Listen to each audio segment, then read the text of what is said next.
Fury Unleashed is brought to you by Live Oak Vodka. No matter what is thrown our way, Texans have a way of not only surviving, but rising above it. Call it determination. We have the heart of a mighty oak. That mighty oak can be found in the spirit of Live Oak Vodka, Texas's only handmade vodka. Check them out now at coastalbendistilling.com. Live Oak Vodka, baby. Let's go. It's time to unleash the fury! So his name was Sam. no, my buddy's name was actually Dale, and we were.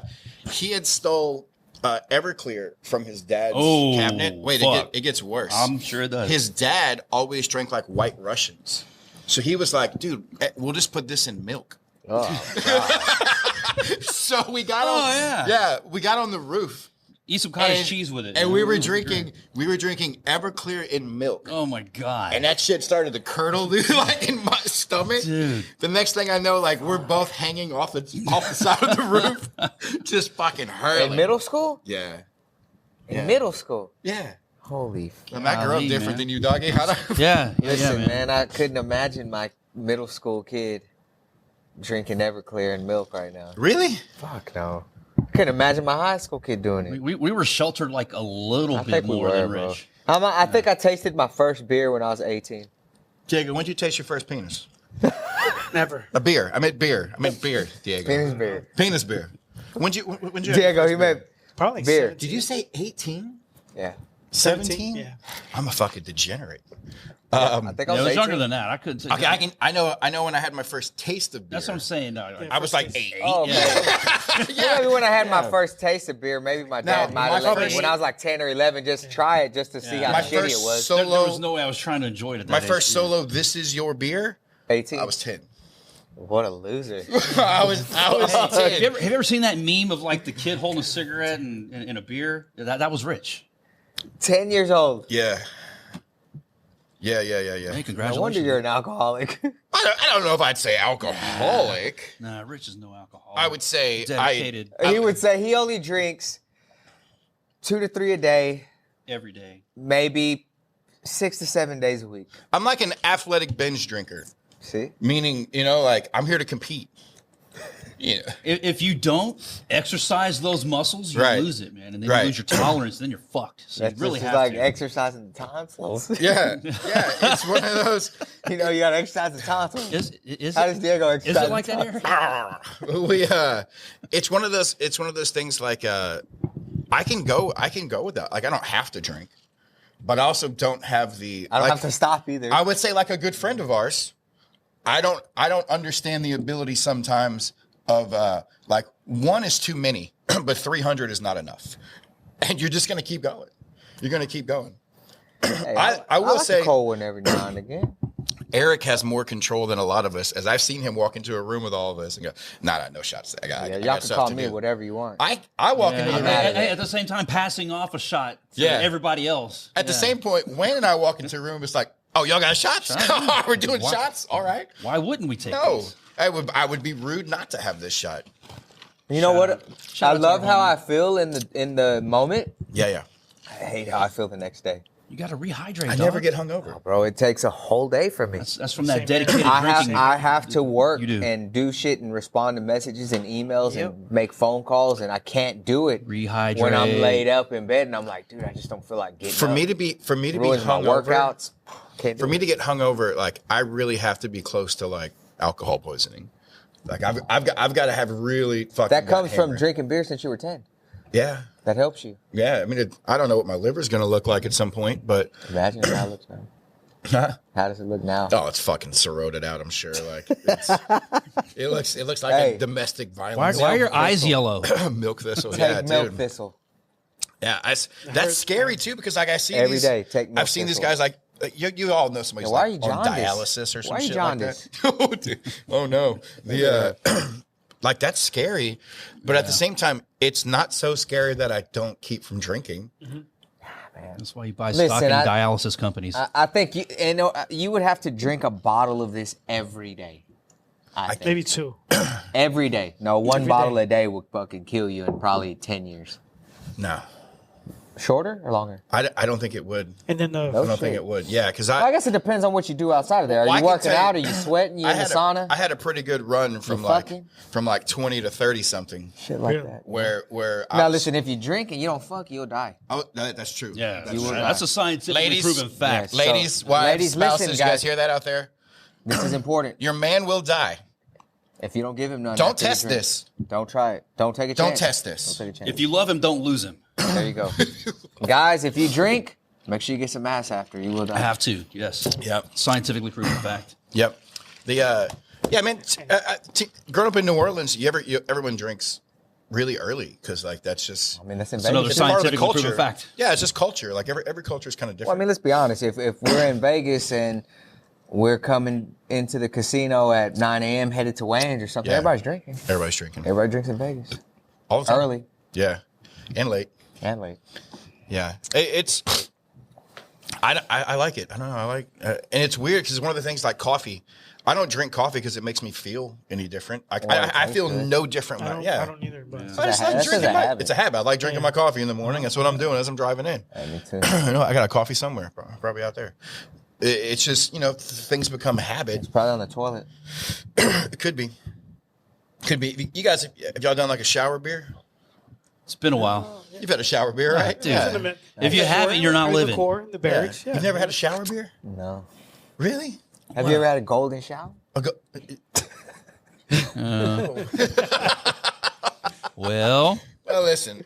Have you ever Well- given? Let me ask that. Have you ever given? A golden Yeah, shower? yeah, Yeah, me too. yeah. Shout out to Uncle our Jay. Burmaster. Hey, fucking our Burmaster over here pissing on girls. Shout out to Uncle Jay. Just wanted to see you at the reunion, dog. Yeah. Uncle Jay, who is that? I don't know. That's who he pissed on. Is that who you pissed? That's the joke. Hey, Come on, look, man. Like, Allegedly, maybe not. Who knows? That was the build-up, though, right? it's like, that's a great joke. It's a great joke. I told Devin my favorite joke ever last night. Let me push your stool in. That's a good one, too.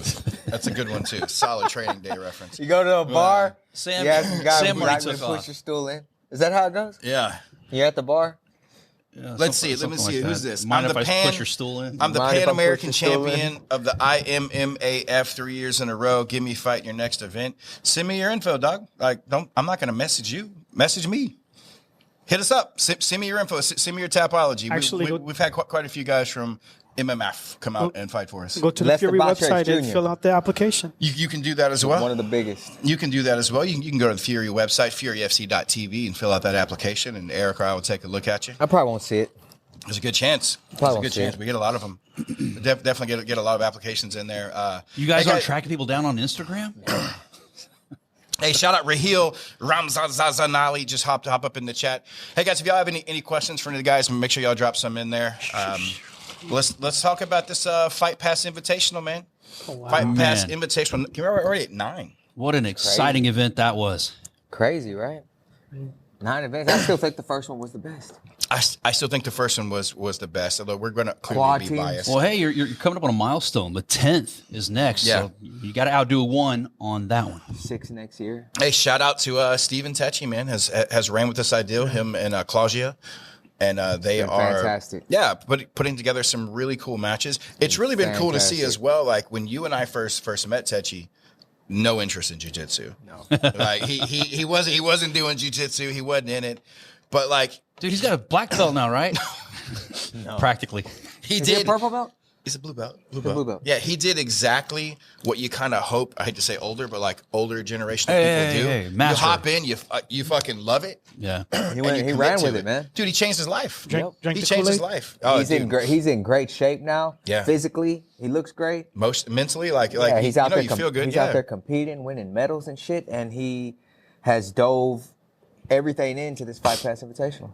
Yeah, he's done a great job. That's enough Tecci ball washing. Golly. So- Yeah, man. Hey, he's going to strangle you No, guys. it's He cool, doesn't but- like to be talked about. But it's super cool because like every time they have an event, they start it off after the weigh-ins and him and Claudia each do a speech, and like Yeah. the stuff that they say is very motivational, and you can see that those athletes are like they're very grateful. You know, They especially are. when Claudia tells her part of where she's come from. Yeah.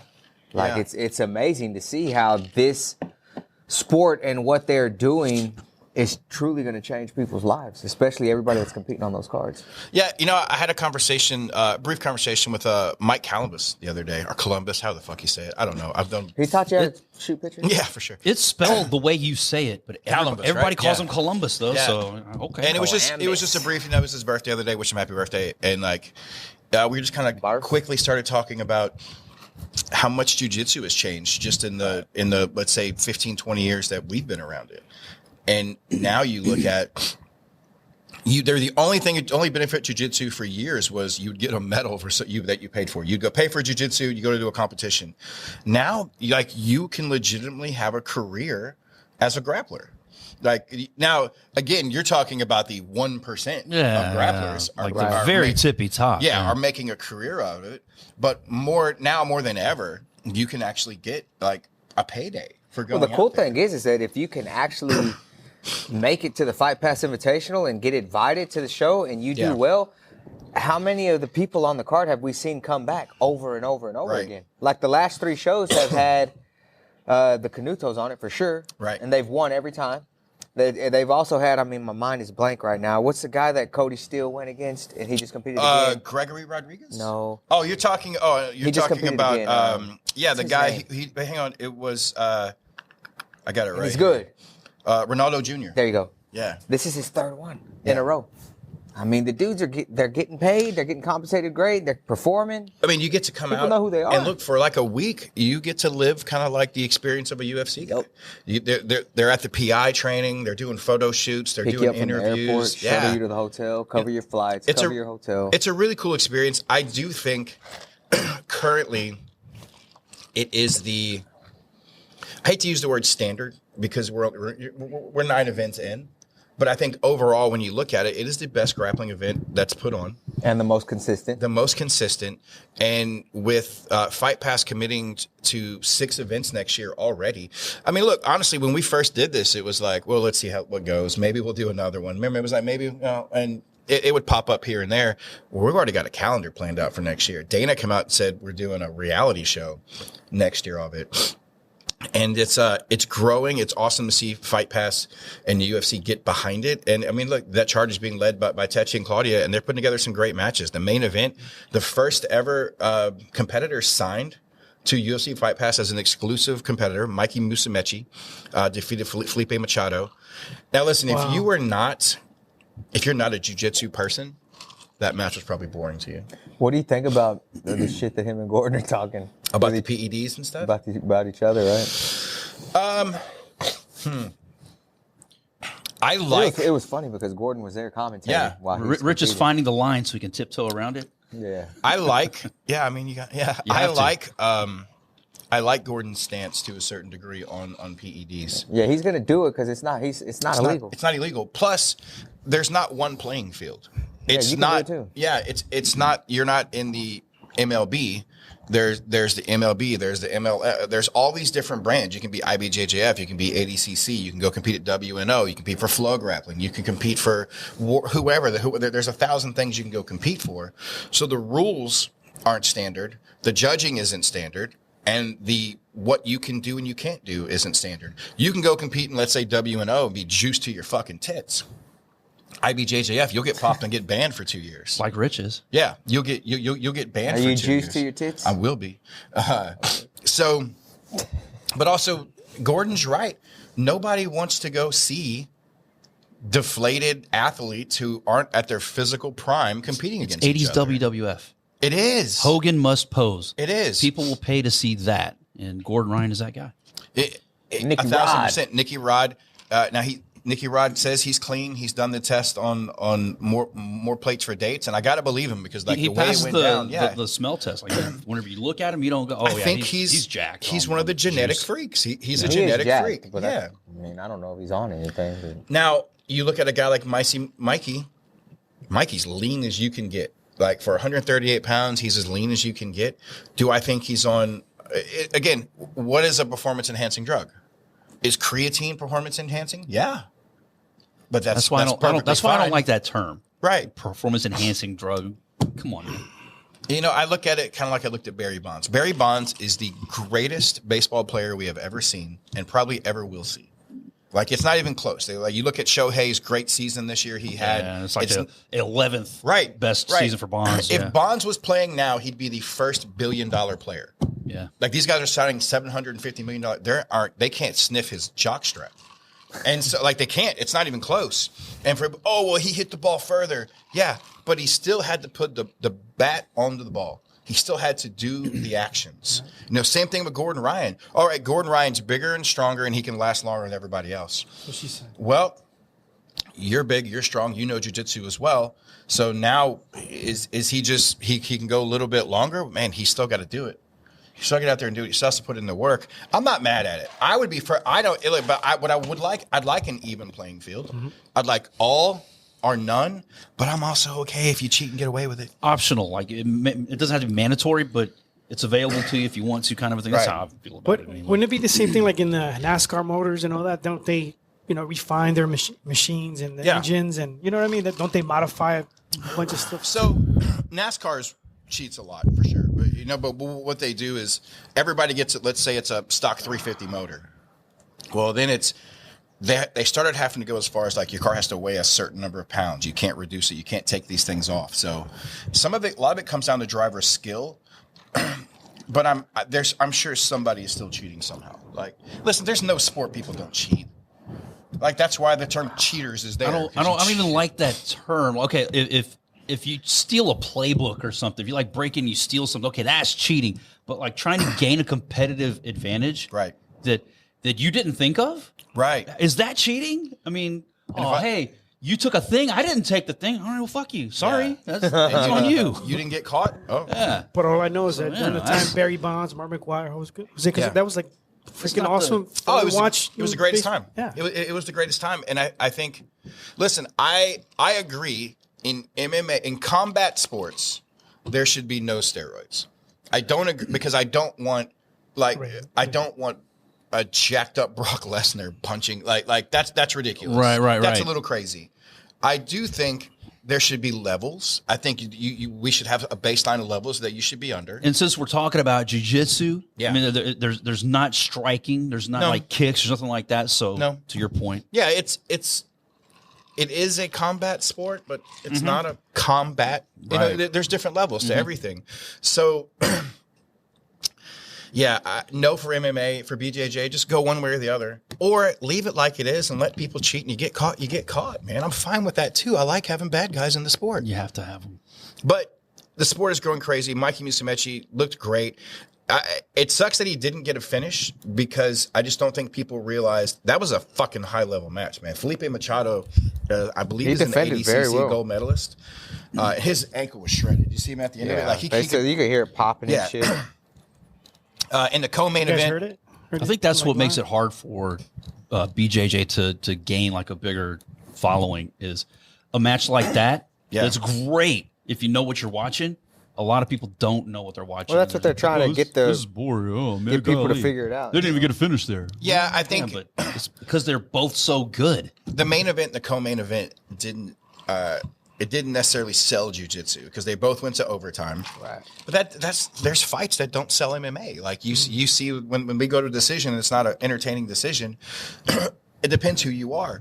I can watch two guys grapple on the mat and understand it and be entertained by it by the high level of what they're doing. You go back and watch Sterling and Malkov, Elikov, whatever the fuck you say his name, from this weekend. High level grappling, lots of transitions. But if you're not a grappler, you probably look at that like this is fucking boring. They're not hitting each other in the face. Right. Renato Cantu, hometown hero there, had a catchweight event. Win against Jason Nolf. That was a good match. Jason Nolf is a 3-time NCAA Division I champion wrestler at Penn State. He is a fucking monster. He had Bo Nickel and Gino Morelli with him. Yeah. He is a monster. And so, Canuto was able to defeat him by overtime and by points in overtime. It was an exciting match if you knew jiu-jitsu. It was more exciting than the main event because they were on their feet for most of it. Going back and forth, close takedowns.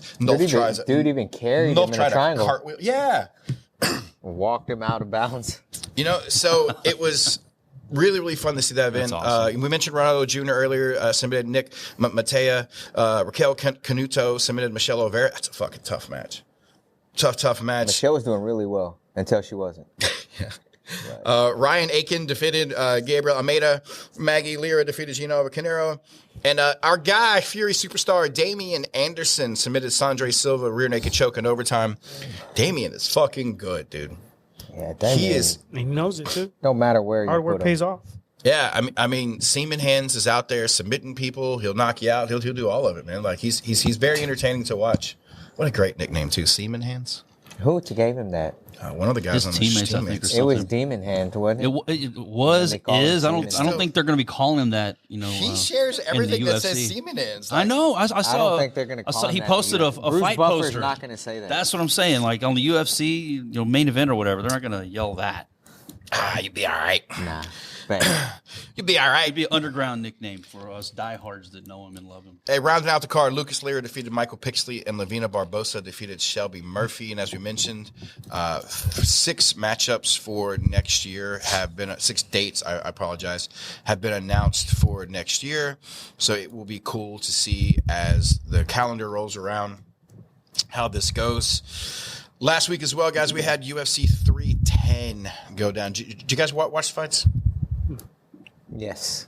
Diego? Yes. Not the entire match, not the entire pay-per-view event, but caught bits and pieces of it. Alexandra Pantoja submitted Kai Escura submission second round. Kai looked great in the first round. Like his striking looks super fun. Tells you how high level the UFC thinks he is and Mick thinks he is by bringing him in straight away for a title fight. And From where? Risen? Rise, yeah. Rise. Yeah, he was their bantamweight champion, 2-time bantamweight champion. Looked great. I mean, he's very explosive. Pantoja picks up the win, and then he called out Demetrius Johnson, which is just weird. Demetrius responded. Yeah. I'm fucking retired, dude. That's what he said? And he said, quote, "My black ass ain't coming out of retirement." Yeah. End quote. He probably would for a few mil.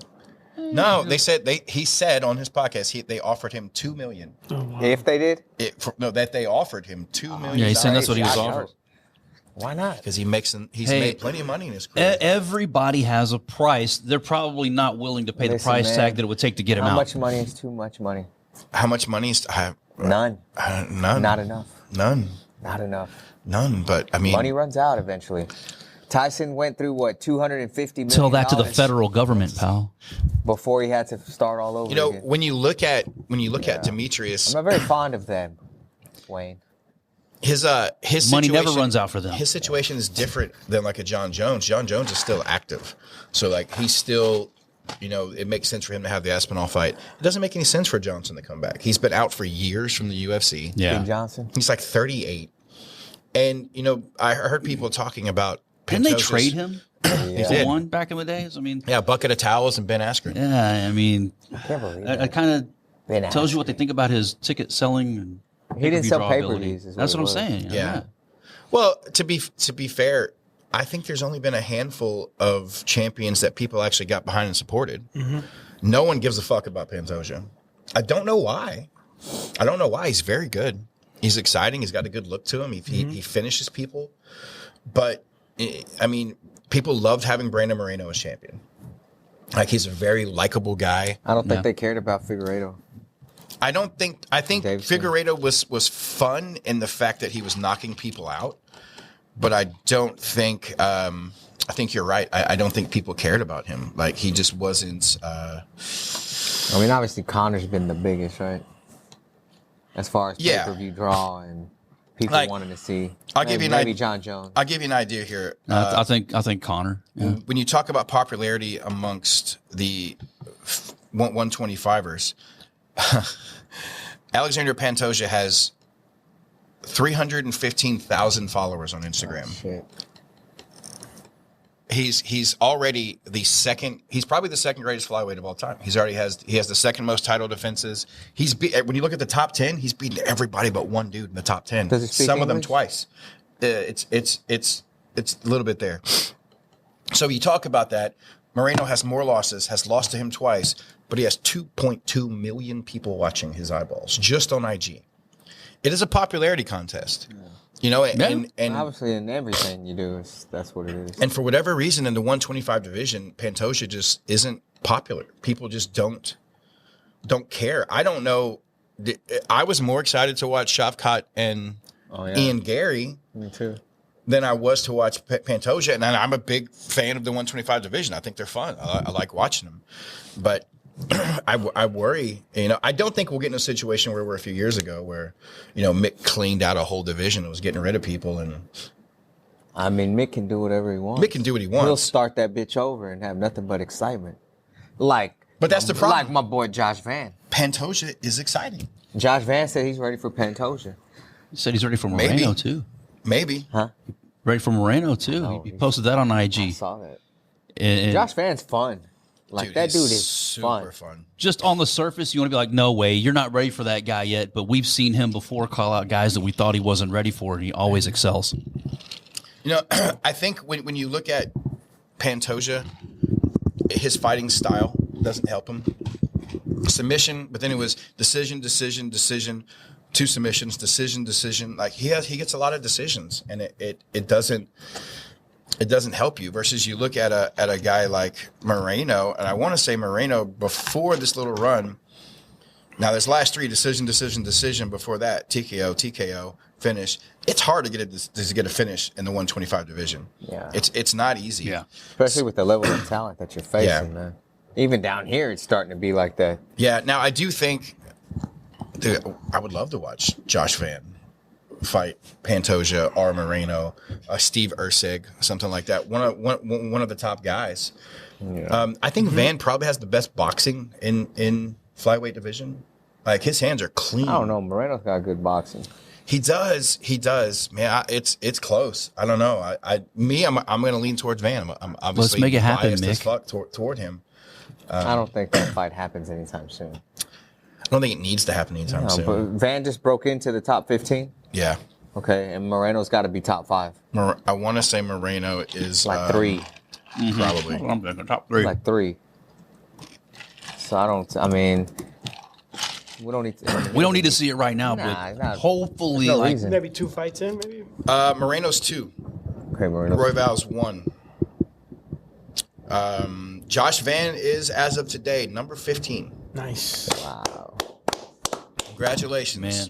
Good old Van. That's awesome to see, man. What are you looking Incredible. He just started fighting like a year ago. I know. It feels like we're still in that. Shit, I'd like to see Van and Perez. Alex Perez. That's a good scrap. Yeah. Van Dude, and Kai Car France. Dude, hey, listen, if they do Josh Van and Kai Escura, holy fuck. Wow. That's a banger. That's an absolute banger. Vodka Dr. Pepper over here. Hey, this weekend, we got our own bangers. 2002, baby. Bangers. Got our own banger going down this weekend as Michael Aswell returns to H-Town for one mo. One mo. Just trying to stay busy as he's waiting for his time to go up to the UFC. Taking on Dorian Ramos. This is a tough matchup, man. He definitely didn't take an easy fight for just a one-time fight coming in here. You're looking at, Ramos has got really good hands, really good wrestling. But what 8-3? What isn't Michael Aswell good at? Yeah. Seems to be good at everything. So the hometown boys returning. Also in this card, we got the return of Mana Martinez. Shout out Mana Boy. I'm excited about that. Also, Faison Cortez, huh? Reyes Cortez, Tracy Cortez, brother. We got the debut of Lucas Brennan taking on Mauricio Gomez. 2 submission specialists in this fight. And, man, this is going to be fun. They haven't updated the card yet. John Yanez is fighting Carlos Jimenez. Yeah. Carlos Jimenez stepping in late notice to take on John Yanez. That fight is off here. That fight is off here. The return of the all-star Joshua Aliman as he takes on Nick Talavera. We got James. He's looking good. Yeah, he's looking great, man. Also in the card, we got James Ford, Karan Reed. Got the debut of AJ Hotchkins. Is it Hotchkins? Yeah, Hotchkins as he takes on Tavon Taylor. AJ Hotchkins, one of the largest following signings we've had in a while for a debut what does level he do? guy. Just He was social media guy? a football player at Oregon. Okay. I want to say it was Oregon. I could be wrong. Let me see. You know what? He's not very tall, but he's like this wide. He's a fucking tank. He's a tank, man. He's a very nice guy, well spoken. I went and met him. Yeah, he was doing some. Looks like the internet went off. That's why I could not able to do anything. Thank you. I hate it when we're could not able to do anything. Yeah, I could not. Thank you, internet here at the said building. Yeah, so he has former University of Oregon football player and future, as he put in here, Fury fighting middleweight champion. Ooh, wow. He's jacked. Dude, he's making his debut. Against Adam Vigil? I gotta follow up with Adam and see what's going on with him, man. I haven't heard from him in a bit. Yeah, so taking on Tavon Taylor, who was another top prospect. Tavon Taylor, 8-3 is an AMI, a 6'3" or 6'4" middleweight. Like, he's a big boy. And I want to say AJ is like 5'3". No, he's not. No, he's like right at 6 foot. He's like, for 185-pound division, it's not 2 foot height advantage. Yeah, I mean, our 185, like you got Chris Ewart and Baby Goose, who we just signed, that are fighting each other. Those are some fucking monsters, man. So like, yeah, for sure. Those two guys. I think it's Ewart. Whatever. Mom corrected me. Is it his Ewart? mom? Yeah. Okay, Ewart. Ewart, I believe. Where's it? What is it? He's from Chile. Is it Chile? Chile. That's where Razor Ramon's from. No, he's from Cuba, Chico. Oh, okay. Anyways, but it's a very high task to get up there to that middleweight belt, especially when you got to get through guys like that. I'm not saying AJ can't, but I'm excited to see what he's bringing to the table. I'm definitely excited to see him. First time doing out there, kicking off the card. We got Ford and Emmerich throwing down. And, we talked about our 145-pound division. Dude, this entire card's filled with featherweights. Yeah. Joe Hendershot returns, taking on Cedric Hill. Cameron Graves in there? You're welcome, Sean Shelby. They make it very easy for him to pick up any guys he wants. 100%. Hey, Lucas Brennan, 9-1. I'm really excited about our opener, man. Stout or Pineda. Stout put on a fucking banger in Dallas. Yeah, I seen somebody made a comment on there that it's hilarious y'all don't have Stout on the Fight Pass card. He's 1-0. That's hilarious. We got a couple debut guys on, but people don't understand when it comes to the followings and what Fight Pass wants to see. And yeah, look, hey, I'll random tell you guy on Instagram. There's two guys. There's two guys on the main card that would normally not be on the main card when it comes to their level. Actually, 3, 4. So who? But normally you have a Tony Figueiredo. He's 2-0.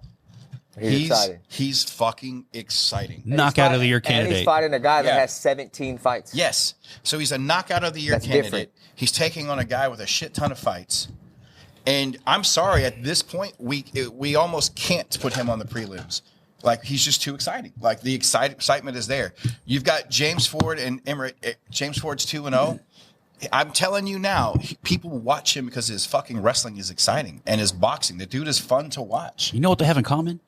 War Training Center. War Training Center. Producing killers out there, man. You've got Hotchkins and Taylor. Hotchkins has a very big social media following, as well as he was a 5-1 Amy taking on. Like, we rarely have two debut guys, but it's a thin division, and it's also a guy who's got a lot of hype behind him. So let's see what it looks like. The other one-on-one on here is Joshua Aliman. Look who he's fighting.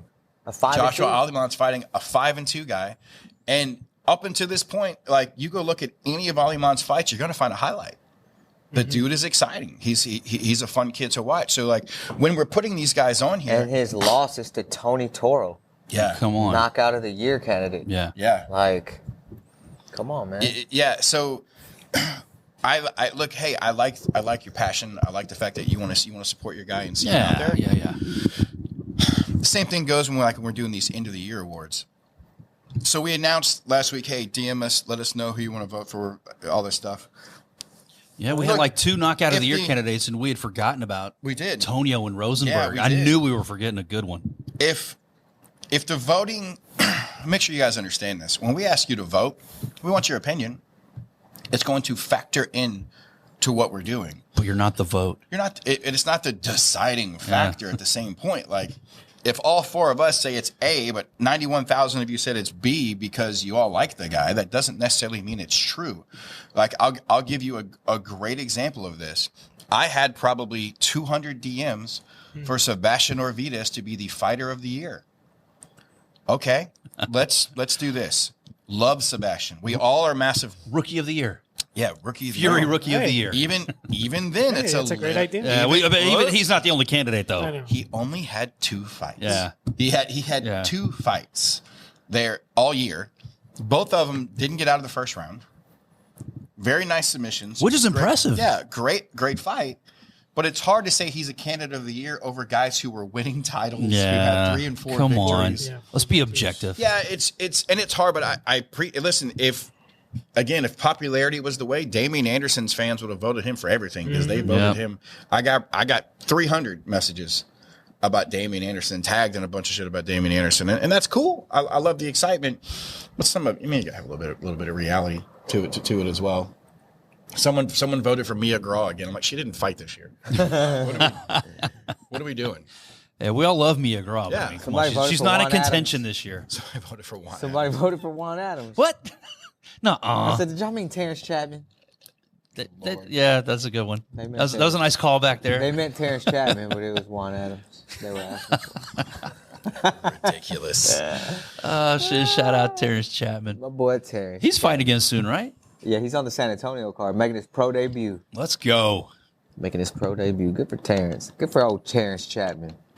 Man, we have got a bunch of cards coming up. So we got in the year here, 12-15, kickoff with 112, Fury 100.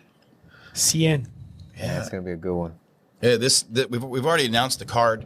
It's a banger. The card is going to sell out, people. Like, it's going to sell out. Yeah, 100%. This one is going to sell out. 100%. Get your fucking tickets right now I'm online. gonna have to It's do that, gonna man. sell out. Anita's already trying to like invite everybody. Dude, I'm telling you. clients and families. Like, hey, can you get? I have No. 4 fighters on the card that do not have tickets in hand that have been asking, and we have nothing left to give them.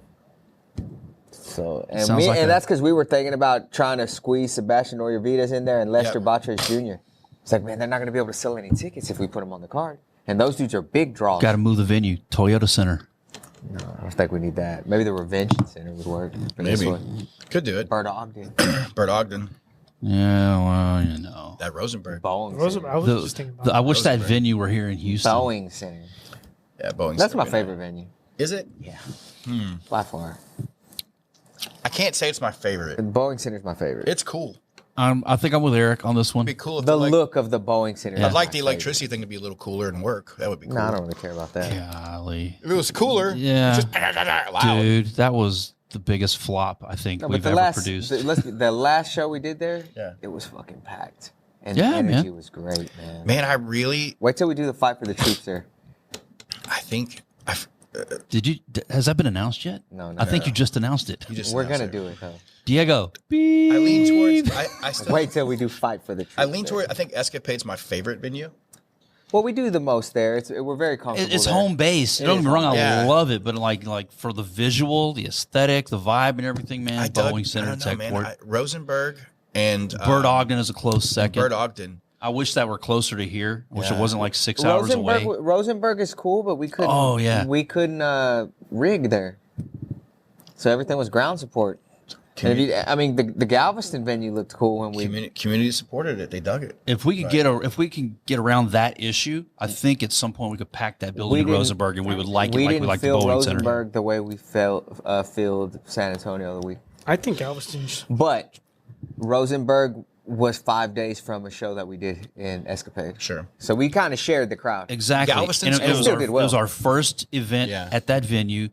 Boeing Center, the last one that we packed the house, that was like what, our second, third. Sometimes it takes a few That was our third one. events. Yeah. And now it's filling up. People know where to find it. I think sometimes you need that. And I think with a few more events at Rosenberg, I think we'll be packing that one as well. I think feeling wise, Diego, you mentioned. I mean, Galveston felt fucking amazing. Galveston felt great. But also, I don't know if we'll ever top like Bayou Center with Dana there. Like man. Wow. there was no room for anybody. Yeah, they were the people there were telling me Stop letting people in. I remember. And the fights Like, were we're good. The fights were so exciting. You had this entire room up and down. I remember, like, I get that feeling every time I see Liamana's story and he posts where he knocked out Jose Johnson and he goes and jumps on the cage and he's looking right at Dana. Yeah. And the best part of it was that Dana and them were there thinking that it was going to be Jose Johnson. Jose Johnson. They were there to see him. Because they said another promoter had called him and said, hey, y'all got to look out for this guy. He's one of our guys. And Mana Boy made the most of that opportunity. Mana Boy knocking out Jose Johnson in front of and Dana White. On fire, man. He's been and the the impassioned promo that he cut afterwards. Like, I know last time in front of you didn't go the way that I thought it would. Right. And I vowed if I ever got the opportunity to fight in front of you again, I'd make the most of it. And I did. He knocked out Jose Johnson. He says he's going to do it again this weekend. We got to set up and bring Dana back again. Yeah, we got to figure out their scheduling and go somewhere that they're at so we can make it happen. Jose Johnson, another guy that's currently in the UFC, right? Mm-hmm. Yeah. Yep, flyweight now. Man, and Mana's still young, man. He's got a chance. I think. Oh, yeah. I didn't realize how young he was. Yeah. Yeah, like, was he 26? I think 28. Still, I mean, if he can go on a tear this year, no problem. Yeah. He should be fine. He's always been exciting. You know, I don't think he has there's no doubt that the dude can scrap, you know. I mean, yeah, he's got 8 knockouts of his he's 28 years old. 8 knockouts out of his 10 wins. 8 KOs. Come on, man. Dude's got dynamite in his hands. Yeah, you know, and he went 2-2 in the UFC. It wasn't like he went 0-4. Yeah, you know, he did well. I think the weight was the issue there. So once I know he's got his weight under, you know, and he can handle making weight and shit, that's going to show a lot. And make weight and then go out there and finish somebody, he'll get on track. He's a problem, man. He is a problem. He's a problem for a lot of people in that division. And it'll be interesting to see what kind of opens up after this fight as well for him. And we've got guys Seaman for him to hands. fight. Can you imagine him and John Yanes? Him and Abdul Kamara? Imagine him and Seaman hands. Him and Seaman hands. Damian's only 4-0 right now, though. I mean, he's only 4-0, but what a test it would be. What a test it would be for him to fight somebody like Mana Boy. And if he didn't come out on top, then I mean, he's 4-1, 5-1, whatever at that time. Still plenty of time for him to come back from that. Would win that by stoppage? Is that a straight ticket to this next fight? No, I'm talking about with the Seaman hand. Maybe like 2 down the road. I think Mana needs to win 3 in a row. Yeah. Three finishes. We're going to make that nickname mainstream. Like there's going to be ESPN broadcasters. Damian Seaman Hands Anderson. Jeez. It's I'm a big fan, though. Yeah, I think, you know, Liamana has a different road than the other guys do. Yeah. You know, like he'll never go to contender. It'll be a straight shot. Yeah, he's already been there. They know what he can do. So, you know, Shelby knows what he has. So if he comes home and stays active, that's the main thing. I was about to say, dude. That is the main thing. Gets finishes. We've sat there many times with Sean and brought somebody up, and Sean goes, "He hasn't fought in 8 months. Tell him to fight." Mm-hmm. I think that Liamana has sat back though, and contemplated all this shit. Went through training in his mind, made sure he was mentally ready to get back in there, and now that he's coming back, it's to stay. Yeah. And had he came back last year at a time where he was like 1 foot in, 1 foot out, then it was probably, I'll come back, but I don't know if I'm going to stay, so let me just wait. Now he's back. So sometimes that's the adjustment. Sometimes fighters need to make adjustments. Oh, yeah, it was over a year. June 25th was his last fight. 2023. Okay. But sometimes they need to work on their ground game. Sometimes they need to work on their striking. Sometimes it's the mental aspect of the fight game that needs to be I think that's retooled. all Leo. I think that's what he needed. Exactly, man. Go away and learn a new hold. More recently, Brandon Moreno, he kind of did the same thing. He took a long break to how many mentally reevaluate as an things. Amateur, he was like the armbar king, wasn't he? No. He had 3 armbars. And on the Emmys, that's the king, baby. There's only one armbar king, and his name was Humberto De Leon. What happened? That dude had like 17 armbar finishes. He never went to the UFC. Never did. Crazy. Then is he really the king? Yeah, he's not the king. I mean, 3 and 7. You know what I am? The queen? I'm the ding-a-ling. The ding-a-ling king? Shit. You like ding-a-ling? Hey, did you get in Diego's Dr. Pepper and vodka over there? What is that? That piss? That's Dr. Pepper. That's a drug test. That's clearly not water. Diego's drinking the drug test cup. What? Diego, what are you doing, Diego? Do you call this hot Dave piss? What are you drinking?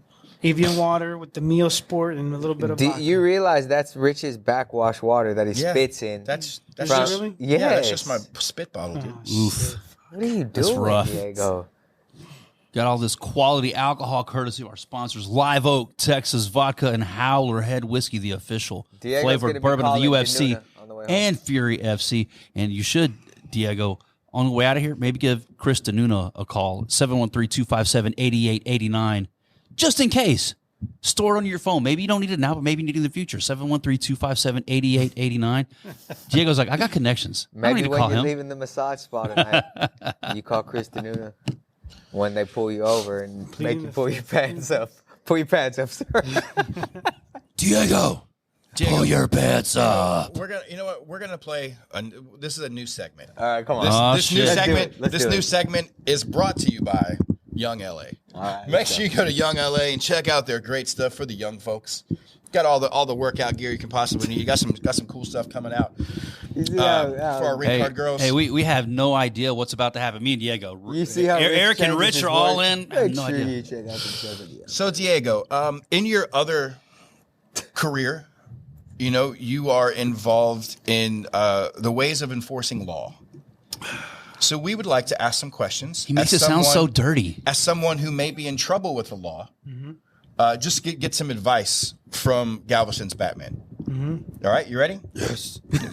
Okay, so All right, question number one Question- comes from Rich. Number two comes from Wayne, and number three will come from Oh, me. fuck me. Okay. all right, Let me hear Rich's question first. I go to a massage parlor. This is a scenario. This is a scenario. Okay. I'm in the massage parlor. Ling Ping goes, "Would you like the Diego?" Now, I know I'm going to get a thumb in my ass if I say yes. I know this. But I also know that I can't offer her money or ask her how much. I'm not doing Is question that correct two. so far? I can't ask her how much for the Diego special. Right? That's implicating a pay. Right? If I say, "Hey, would you like to star in a movie with me? I'll give you $50 and I set up my cell phone over there and we record this for profit later," will I be out of trouble? Can I still get the Ling Ping Diego special? 713-257-8889. If you don't know the answer to this question. Yes. Yes. He'll still be in trouble? I don't know. I mean, Well, tell hey, me how you did it. here's what will happen. He's going to arrest you because he's doing his job, and then you got to figure it out later. And you better call 713-257-8889 to get the answer to that question. Hey, this next segment brought to you by Sheath Underwear is called Would You Rather, Diego. why and you is it can't- just me? Rather, Diego, you cannot listen. the most hey, fun. Diego, look at me. Look at Daddy. You cannot. listen. No. Listen. Diego, look the other way, Hey, man. you have to answer the question. Oh, my God, Diego. You have this is to going to be a answer. very foul question. You have to answer the question, Oh, my Diego. gosh. Look at me. Hey, Would you rather? Is Raheel Ramzanali still in the IG chat because he's eating this no, up, I'm it's, sure. this is off. So you have to answer the question. Okay. Again, Would You Rather brought to you by Sheath Underwear. Damn it. Would you rather have to give your best friend the first few strokes to get him hard? Be the fluffer. So Is that- he's starting from just soft. Fluff your friend. Or you got to give him the last only two to finish him. Would you rather? Oh my God! How did it evolve? Hey, Rich is sleep deprived, and that's when his brain works the hardest. That's what I was about to say, man. Where do you my come God. up with this? Let this man answer the question brought to you by Sheath Underwear. I will answer it if Fluff everybody your has to answer fluff it. your friend a Diego, starter. you finish. answer Yeah, first yeah, and you then answer we'll first, answer. Diego. Shit, man. I got to piss. Which one is it, Diego? Come on. Hold on. Oh, you got mute. You got Ooh, cutting. Okay, man. go ahead. What's your answer? So here's what's going through Diego's mind right now. I'll just kind of Hold on, walk you hold through on. do the play-by-play. Yeah. He's like, get my friend started. Whose phone is that? Somebody's those over dumbass ringtone going off over there. Diego's like, He's soft. So I mean, do I really want to get him started? I mean, hand me that other one too, Diego. Yeah. So as you're thinking about it in there, Diego, he had wing ping calling right now. Where does Rich come up with this shit? Dude, from the mind of a sleep deprived. So, which one? Yeah. Which one is it, Diego? Shit. You gonna start? He's still contemplating. All right, hey. All right, let's think about this. Yeah, go ahead. I don't want the ending. So okay, so you got. So you're gonna get him hard. That may take longer. You only got 2 strokes the other way. You did say 2 to 3. You did say 2 to 3 to get him hard from soft. There's no penalty if you don't get him hard. Okay, so What's you're just gonna mush your boy's shit. That's it. There's no penalty. Oh my god! All right. Well, that was brought to you by Sheath Underwear. Yeah. Hey man, I love the UFC. How about you, Rich Burmaster? Man, the UFC, greatest company in the world. Fucking awesome, dude. Hey guys, do you Best have fight a brand UFC on Fight earth. Pass subscription? Go to UFCFightPass.com right now and get your. There's some kind of discount. Subscribe today. If you pay for the subscription in full, there's a discount. That's such a good deal. Dude. Catch all past, present, and future Fury FC. What are you sweating over there, Diego? Yeah, Coming up next, man. Covington versus Buckley. Why was that so? This weekend in Tampa. Yeah, think about that. What's up with that? Who you guys got? I got Colby Covington. I got Buckley. You know, Buckmaster. yeah, I'm going to go Buckley Buckmaster. just because I really can't stand Covington, and you know, I'm a guy who likes a good heel, but I just can't stand that He's guy. on the down. So he's good at what he does. Yeah, Buckley. Who else is on that card?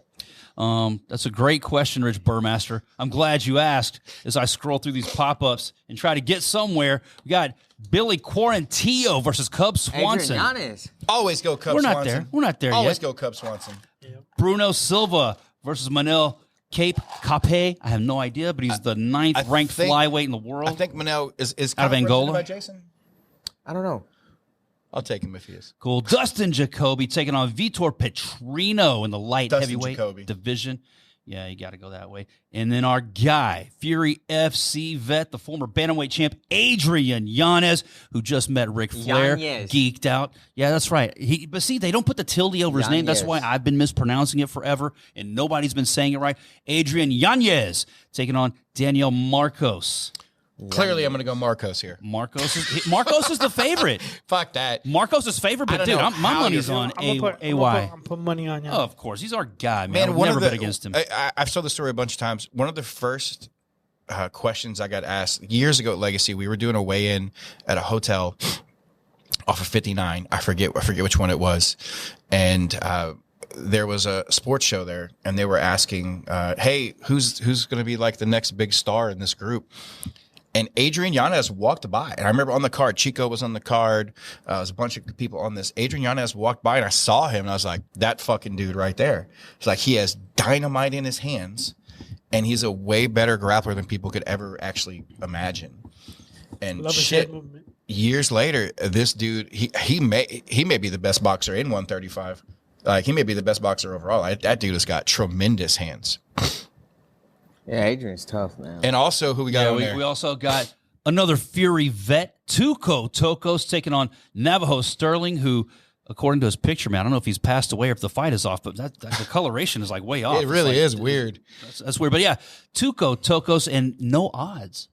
It's weird. Tuco, our former 205 champion, the last 205 champion we had, right? Yeah, but I believe so. Since. I don't think we've had one since him.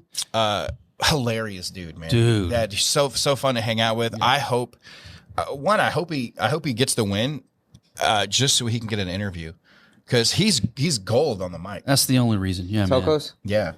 Yeah, he is. Yeah, he's hilarious. He's got a great personality, great attitude, the way he does things. So that'd be exciting. That's UFC Fight Night. What is that, like Fight Night 10,000 or some shit? You know, doesn't say. Just says that. UFC Fight Night. That's all you get. Congratulations. I wish I could go to Tampa, but we got big things here. What we got going on? Big things popping. We got a busy-ass Saturday, actually. Submission Hunter Pro photo shoot. Yep. 2 weigh-ins. Yep. Oof. Who booked that shit? We have to. We have no time. We were in Vegas all last week. Yeah. Ooh. We got holidays coming up, and we're 4 weeks out from Submission Hunter Pro. We're in Vegas all week. 8-man tournament. Have we announced I know we put most of it. We already announced the first round, didn't we? Yeah, it's on the Submission Hunter page. Hey, circling back to the FPI, I'm with you. Like the first one was probably the best. Like the teams, like this organization for that organization. That was super cool. Once a year, that should be like the event, like the WrestleMania of FPI. Yeah, like the teams. I think y'all should do that again and make cool. it like build it. That'd be like the signature event of the year. That's actually a really good idea. You're welcome. We've got our 8-man tournament for $5,000 under 160 pounds. Under 160 pounds. First round, we got Matt Snell taking on Christian Guzman. Dude, talk about like I don't even want to pick two of my favorite people. You talk to Matt? Yeah. Make sure he knows about the photo shoot. Oh yeah, I should tell him, huh? Randy Baker taking on Gabriel Macario. That's a fun matchup. Yeah, dude. Yeah, Baker's fun to watch, man. And obviously we know we're getting with Macario. Carlos Henrique Campos taking on Henrique Camargo. Am I saying that correctly? Mm-hmm. Probably not. GB versus Arande's brother-in-law. And then we got Rafian Stouts And Jeremy Owens.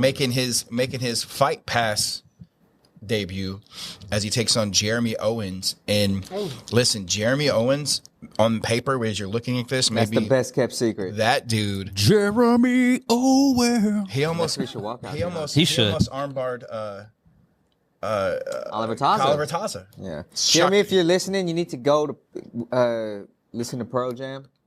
Jeremy Hey, your brother. spoken. Cody will tell you. Cody will And tell that you. should be your walkout song, man. I don't know how he hasn't walked out to that Jeremy yet, but spoken. you know, who I'm am I? ex- What I'm am I? ex- I was in 8th grade, I think, or 7th grade. 6th grade, actually. When that came out? Golly, Yeah. he keeps getting younger, man. I was in 6th grade.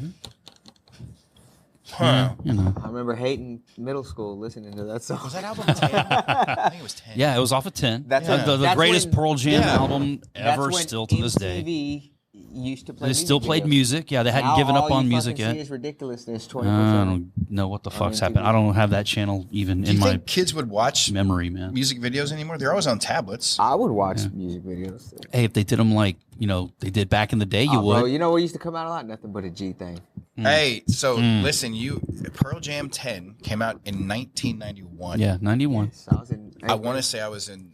But it I mean, didn't in really 6th grade, hit I until might like have been- 93, I think I was in 94. 8th grade. I was 10 years old. That was whenever it like really took off. It was Yeah. a couple years later. It didn't really hit in 91. I think Yeah, I it was was like 92, I think I was 93. 8th grade. I'm pretty sure. Drinking 'cause beers? Yeah, You're for sure. drinking beers to this. Yeah, he remembers he was drinking Yeah. Pabst Blue Ribbon to this one right I now. was definitely high as fuck. Were you at what's the sandwich shop in Lake Charles? No, but I Daryl's? Daryl's. It's Were funny. you at Daryl's drinking beers? It's funny you mentioned that.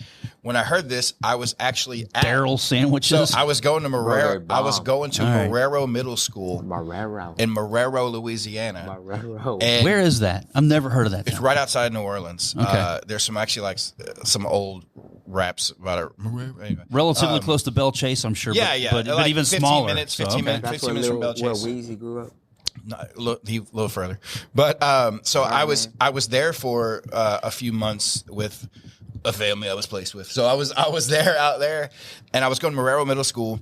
And when you leave the school, there was this little po' boy shop right outside the school, and they only sold snow cones and po' boys, and they were only open till right after the school let out. So school let out. Went with my buddy over to his house, got high real quick. Came back over Did you there. jerk him off? Later. Okay. And I got a roast beef po' boy. Is that what you call it, roast beef? Yeah. And I got a tiger's blood snow cone and was sitting down, and he had a tape, and he's like, check this out. And he puts the fucking tape in and plays on this little bitty, like not big little stereo, but little Sony stereo. It's fucking Pearl Jam 10, dude. I want to say the first song I actually heard was like Even Flow. Dude, that's what it starts with. Yeah, Song one is Even Flow. Dude. It was so good. I loved it, man. I remember high as shit, eating my sandwich, listening to Even Flow. And then after you were done, I'm Still Alive.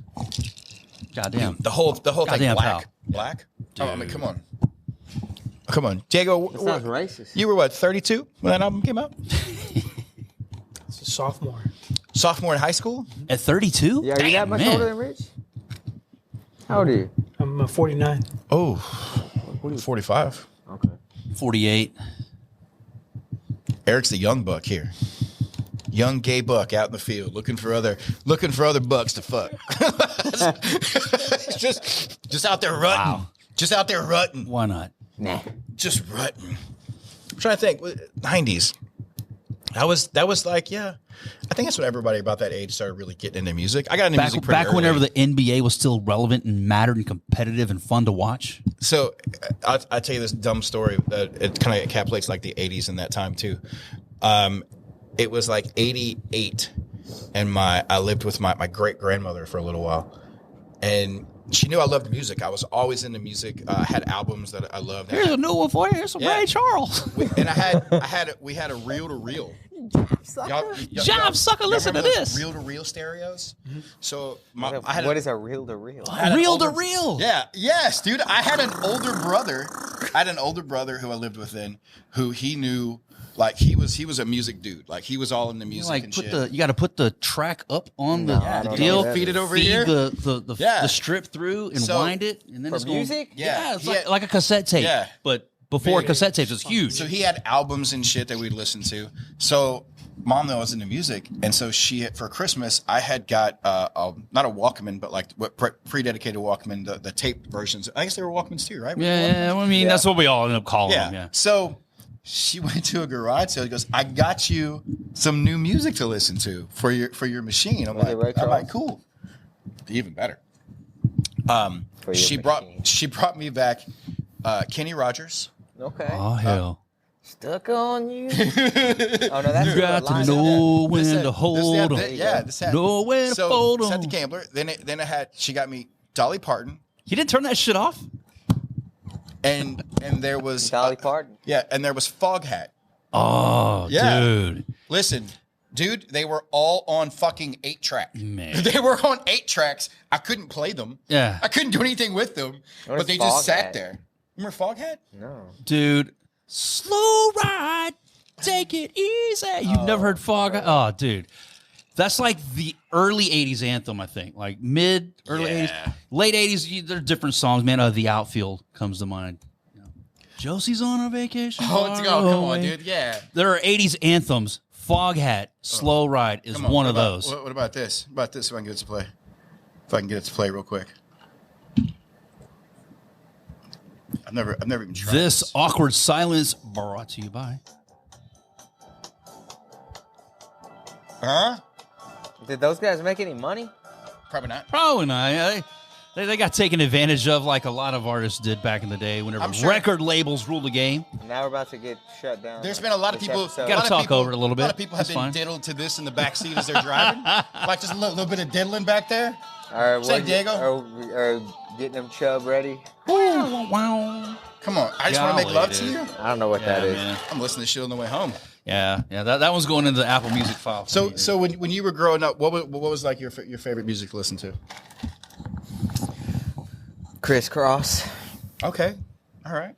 That's probably one of the first cassette tapes I got. The Mac Dad will make you. My first record was Beastie I had a Boys cassette tape. License to Ill. Crisscross. I don't know if that was my first, but it was like first. Yeah. Please Hammer. 3 to Don't 5. Hurt 'Em. My first Those are like my first tapes. my first music that like I could recognize and know was AC/DC. And so my uncle, shout out to Uncle Rob, used to they said, obviously I don't remember, but I'd be like a little toddler and they'd be walking around, they're all fucking hippies, they're all getting high and shit, which is probably makes a lot of sense now. But like they would sing Dirty Deeds and I would go, I'm dirt cheap as a little kid. You finished the line? Yeah, it was Nice. cool, man. So like I always AC/DC, and then dude, fucking NWA hit and fucking Beastie Boys, like holy shit. Like MC Search and all these guys came out, like I was hooked. Yeah. What about you, Wayne? Dude. So like 1984, I was very young, but old soul, dude. 1984, Van Halen. Oh yeah. Billy Squier, like those guys. Like You were what, 10? first, yeah. No, I was 6, 8, something like that. But close enough. But dude, yeah, those are some of the bands that got me hooked. I started, but like as I came of age, what you're talking about, man, like in the late 80s, early 90s, rap took over, and it was like, white guys like us that, bought those extra records, So late I guess. 90s, it was for me, Guns N' Roses, started buying that. And Boom, then shortly after, it was started. Appetite for Destruction. Appetite came for out. Destruction. Iconic album. Like in albums like that. And we all had Michael Jackson Thriller. Yeah. No, regardless of what genre was your favorite, we all had Michael Jackson Thriller. There's I don't think you can beat, like, I know we're stretching the show out a little bit because we want to give a little bit more time, but Yeah, why not? when the I don't think you're able to beat 80s and 90s music. No. 80s and 90s music. Listen, there's fun shit I like to listen. There's some amazing new bands, but part of it is growing up and like the memories that are associated Of course. with that. Because Oh my God. as you guys are naming things, like I can remember where I was. Like I remember this is again. That's God. Looking back, I need therapy. Let's go. Let's do it right here, live. I remember the first time I heard Appetite for Destruction. My buddy Graham Greenleaf, shout out Graham. He was actually a DJ in New Orleans. We were in his room. He had this closet that was like it was under a stair, so like it was kind of slanted in the closet a little bit.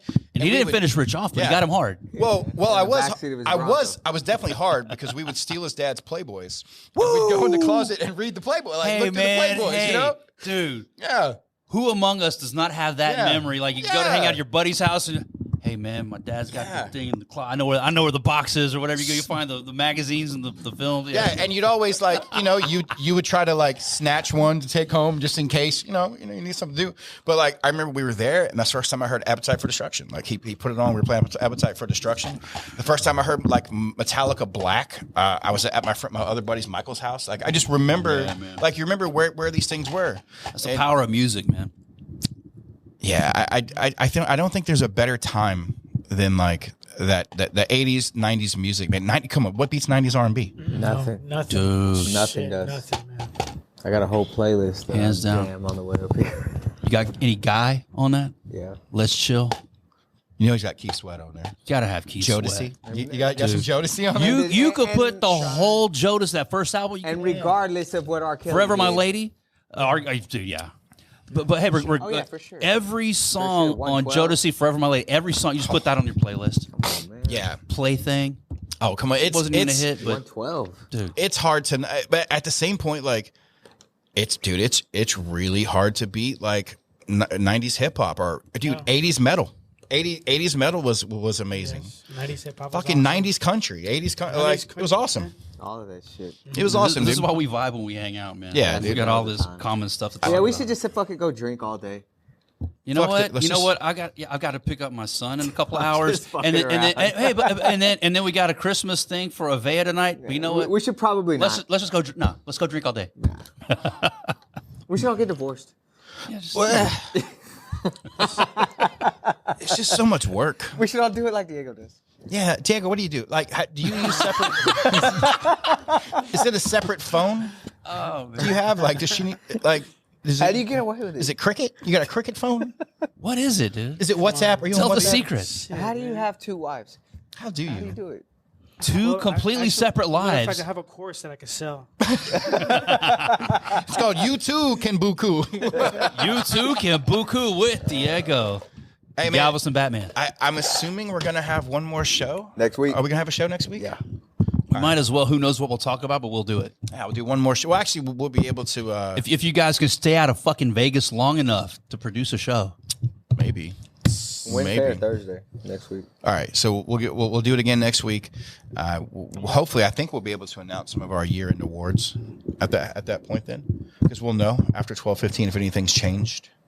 I mean, that's all I got. Next week we'll be able to announce, if people don't hear it ahead of time, the 2 Hall of Famers Yeah. that are coming in. Nice. Yep. They should hear ahead of time.